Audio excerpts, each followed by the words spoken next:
Ravens are curious creatures. They hunt for food as we do, they solve problems as we do, and they entertain themselves as we do.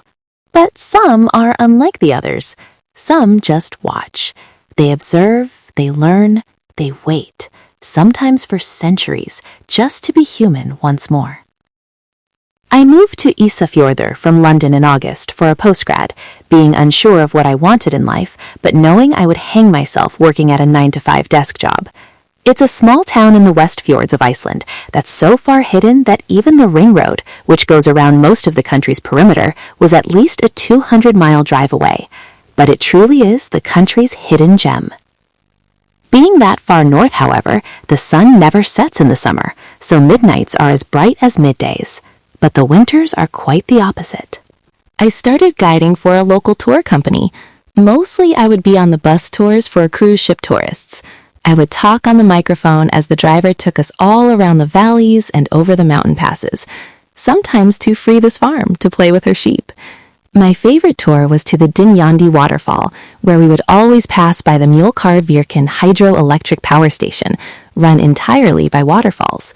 Green energy plus a limitless water supply means that every household comes with a washing machine, dryer, and a dishwasher, a luxury every student dreams of. There's only one set of power lines in the entire Westfjords, which run along and over the mountains, providing power to all 7,000 of us scattered about in villages and other small towns of barely 1,000 people. Often the winter storms do some damage, so we get our fair share of blackouts until the lines can be fixed, or until someone starts up the backup diesel generators. My favorite story to tell would be about the útburður. In the olden days, if a mother could not care for her newborn, she would abandon it in the lava fields. The child would return as an útburður, a lost spirit taking the form of a raven, lingering in the lava fields, waiting for unsuspecting travelers. There is a sad truth to the legend. Ravens are clever and curious creatures, and they often like to mimic the sounds they hear, like water drops, car horns, or even mimicking someone shouting. So when they would find a baby abandoned in the empty fields crying for their mother, the ravens would mimic those cries as they flew all the way back to the villages, perhaps to summon the villagers to the baby's aid. Sadly, there wouldn't be anyone to care. Ravens are such fascinating creatures.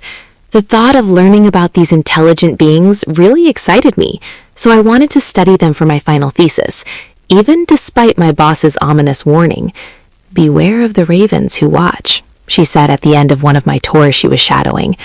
At first, I thought she was trying to be funny by adding to the spooky atmosphere, but there was something about her tone suggested a hint of sincerity. I hadn't given it more thought until the very last day the final cruise ships departed before winter came. It was when I was discussing thesis ideas with another classmate that I noticed my boss went very pale. She suddenly seemed disconcerted by the conversation. I asked if she was all right, but she leaned in very closely and asked, "Are you absolutely sure about studying the ravens?" I told her it was only an idea. My topic may change. I asked her again why she was so agitated at this idea, but she only replied, "Beware of the ravens who watch." This time, I asked what she meant by that. She leaned in closer once again as she put an arm around me and whispered, "People disappear when the lights go out. Not for too long. Everyone here knows everyone. We're all practically related, so of course we'll realize someone is missing, but just long enough that they won't be noticed. But the ones who come back, they are not the same people who leave." "So what does this have to do with ravens?" I asked, confused. But she merely shook her head, pulled back, and started to put on her coat. "That's why I never stay over the winter, you see," she chuckled. "I love Ísafjörður, and I would not live anywhere else. But I go to Reykjavik to stay with my mother. I hate the city, I really do, but I don't want to be taken away like the others." She gave a cackling laugh, a laugh someone who had only 3 hours of sleep would give, before she drove off into the evening dusk. Carla was one of those Icelanders who claimed the elves and Fidden people spoke to her. She was someone who never slept more than 4 hours a night. She ran marathons for fun and lived off nothing but protein bars and black coffees. Coffee strong enough to keep the average person up for 3 days straight. But she had a point about the winters here. As winter came, we lost daylight at a rate of knots. The sun would be so low in the sky that it would stay hidden behind the mountains. And after seeing the final mid-November sunset, we would be left at the mercy of the darkness until the spring. Still, there were enough Christmas lights to make the town feel cozy and homely. I hadn't given more thought about Carla's ominous warning until I met that boy. I later got a winter job as an after-school coach for 5-7-year-olds. There was one child, however, who stood out to me. He never did get on with the others and would often be almost disturbed at everything they did. I had to call his mother when he got violent one afternoon. I thought she would give me the whole spiel of how he wasn't normally like this and she would deal with him when she got home. But instead, she just asked me to be a bit more forgiving with him. He hasn't been himself for the past year, she said. Not since the blackout. I asked her what she meant. She looked down, trying to find the right words to tell me in English. The winters here are dark. You have not had your first blackout, but it is a darkness like you have never experienced. Sometimes it distresses people so much it changes them, but it is not like trauma. It is like they are another person. They lose memories, forget friends and family members, and forget how to do simple things like drive a car, or make a phone call, or even turn on the shower. I asked her if there were others like her son. She said there were. Sometimes they changed for the better. Angry and moody people would often become more relaxed and friendly. But aside from acting creepy and possessed, they all had one thing in common. They would all be missing for a few days after a blackout. I told Trevor about it on the way home. He didn't seem to care. He was too busy complaining about our latest assignment. But I wasn't listening to him either. I suddenly felt very disconcerted, like a dog sensing a storm in the distance. Something felt off. I looked around but only saw a few passers-by and some birds, gulls and ravens. I remembered Carla's warning once again. Beware of the ravens who watch. Most of them seemed to be more interested in the contents of the bins or bullying the seagulls. But there was one that was different. One sat on the roof ominously still, keeping its gaze firmly on us. Even when we turned onto a different road, I noticed it flew up to a higher vantage point and kept its eyes locked onto us. I pointed out the bird to Trevor, and for a moment they kept their eyes locked onto each other. He yelled sharply to try to scare it away, but its eyes stayed transfixed on us. Trevor's attention shifted away to say goodbye. He wasn't the most self-aware and didn't realize just how loudly his words echoed in the fjord. But I could have sworn one of those echoes was strangely distorted, as if it hadn't come from the mountains echoing, almost as if it came from the raven mimicking Trevor. It made me remember the stories of the ootbirder again, ravens mimicking cries of the dying newborns abandoned in the lava fields. It all happened on our first blackout. I remember the darkness of that night when the lights faded all at once. It happened roughly just before midnight. The darkness was nothing like I'd ever seen before. The skies were empty and the air was oddly still. It was as if the town had been swallowed. All I could make out were the faint silhouettes of buildings and mountains, barely illuminated from trickles reflected by the snow. That was when I heard it. A soft knocking. Only it wasn't a knock in the usual sense. It almost sounded like something pointy and sharp, like a cane or a ski pole tapping against the wood. I wanted to use the light from my phone to move about, but I forgot where I had left it. As I fumbled about in the dark searching for any light source, the knocking sound grew more frantic and sharper, but I still couldn't find that damn phone. Little did I know that my missing phone had saved my life. As the knocking grew more frantic, I stopped searching and instead rubbed my hands against the walls, feeling my way towards the door. Gently, I scanned my hands against the grooves between the wood and metal of the doorframe until I could feel the cold metal of the handle. But just as I had placed my hand on it, the knocking had stopped all of a sudden. I tried to look through the window to see if I could make out anyone outside, in case it was a neighbor who was locked out of their home, or if it was just something stuck to the walls that had blown into the wind. But I couldn't hear anyone, and the night was still and quiet. Not a whisper of a breeze could be heard. I looked through the door window, but couldn't make anything out but the silhouettes of the buildings, so I turned to head back to my room. Then I heard it again. This time it came from across the road. I peered through the window once more, but still I couldn't make anything out. From across the road where Trevor lived, I heard the door open just as the knocking became more frantic. I thought I could make out Trevor holding a small light in his hand, illuminating a small circle around him. The light pointed in my direction, but something was blocking the beam. Something had emerged from the ground, and from its shadow grew a shape that almost seemed human. Almost. As it rose, it seemed to unfurl something along its sides, like a bird expanding its wings. All of a sudden, it swiped forward at the house, and the faint light that was casting its shadow had disappeared. Almost immediately, the lights came on. It always takes a while for the diesel generators to get going. In theory, people could take that time to appreciate the stars, or even the northern lights if they were out. But the Icelandic skies were always so littered with clouds and mist that it was rare to catch such sights. I tried to scan the area to figure out what this mystery figure was. I slowly paced forward outside towards the other house, looking for this mystery creature, but there was nothing.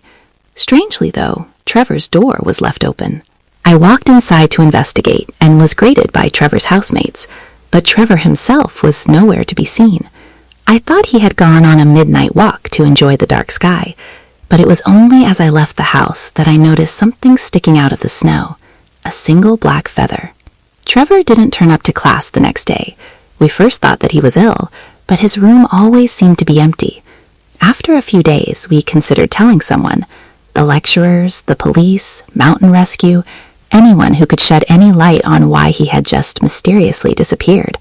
But I was against it because of what I saw later the next night. I had gone for a walk up along the mountain pass, following darker skies for a better view of the northern lights. I was alone. I had reached the furthest point I could get to before the snow blocked my path. As I looked above the light streaking over the mountains that pierced the sky, I froze. The lights illuminated a silhouette dancing on the ledge of the summit. I couldn't be sure if it was a person. They moved in the most contorted way, like a marionette pulled by a child who did not know how to properly control it.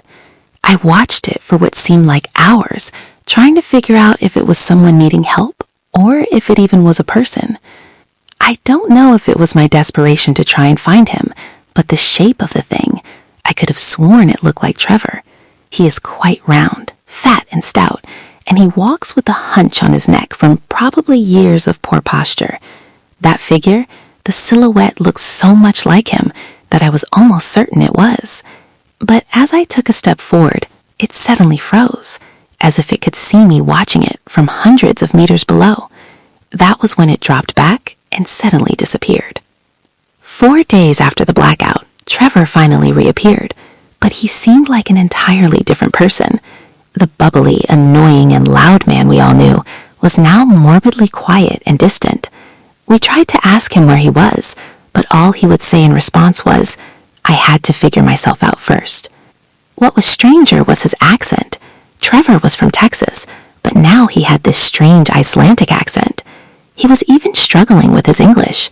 Compared to my London accent, I always joked he sounded like a hillbilly with an eye for his cousin, but it was as if he had only just learned to speak the language. Even stranger, he started grumbling gibberish to himself. I soon got suspicious and started secretly recording him. To my surprise, it almost sounded like Icelandic, but not the way we had been taught.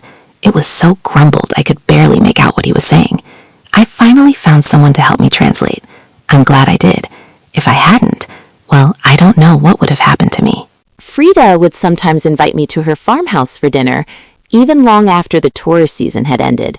Her husband, Arnþór, didn't speak English, so it was a good opportunity to practice my Icelandic. I played the recordings to her, but she seemed quite confused. "Is your friend from Iceland?" she asked. "No," I replied. "He speaks like an old Icelandic man. He sounds a bit like Arnþór, eh? And his dialect seems very old, things even I would call Arnþór an old grandpa for saying." Some of the things he would say in Icelandic would be nonsense words, but old nonsense words. The equivalent of anyone my age saying, "Good heavens," or "rascals," or "scallywags." But what was stranger would be the random comments he would make. He once slipped on the ice, and I asked him if he was all right, and I thought he was just grumbling out of annoyance. But according to Frida, it sounded like he was saying, "I forget this body can fall down." His mother called once, but he just stared wide-eyed at his phone until it stopped ringing. He asked me why that box was sounding on its own. I told him it was his mother calling, probably because she hadn't heard from him in days. But he continued to stare and mumble something along the lines of, "A mother, finally. I have been calling for a mother for many a day now." It was the very last phrase Frida translated that was what made me decide to leave Ísafjörður, to leave Iceland for good, never to return. I was once complaining on our walk home about how miserable the dark, sunless winter was making me, but I heard Trevor whisper something out of earshot. Though the wind roaring in the background stained the recording, she could very clearly make out the words that still haunt me to this day. "Worry not, we will come for you next." I left Ísafjörður the very next day, and I never returned. I hitchhiked a lift with someone who had come to visit for the weekend and was on his way back to Reykjavik. The man who was driving was happy to take me as long as I split the cost of fuel. I told him I would pay for the entire journey if he would leave before dark. I hadn't even packed any bags. We set off just as the streetlights were beginning to come on. I looked back as we rolled over the mountain pass, and just before the town slowly disappeared in the distance, the lights faded all at once, as Ísafjörður was plunged into another blackout.